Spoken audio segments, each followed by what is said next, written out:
Le sommet des consciences, c'est un rassemblement au même instant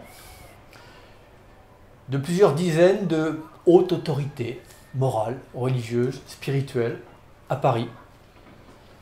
Le 20 juillet en fin de journée à l'Élysée, le 21 juillet au Conseil économique, social et environnemental. Ça se veut une sorte de temps de pause et de réflexion collectif en amont de la conférence de Paris.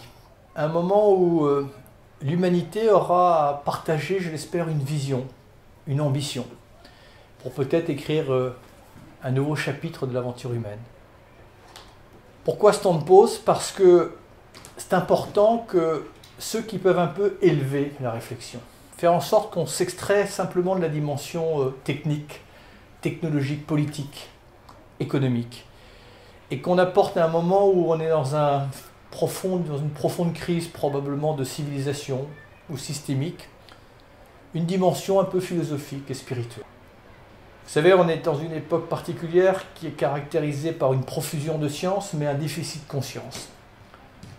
Donc l'objet du sommet des consciences, c'est de redonner un peu d'audience à la conscience, un peu d'espace, un peu de lisibilité. Et en réunissant des consciences, on va leur donner, je pense, une influence plus grande.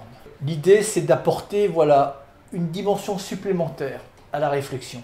Il faut redonner du sens au progrès. Et cela, je pense que les religions peuvent nous y aider.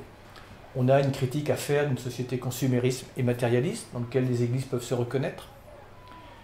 Ce sens de l'humilité qui nous a échappé parce que, aveuglé par la technologie, l'homme s'est pris parfois pour des dieux, alors que nous ne sommes que des hommes.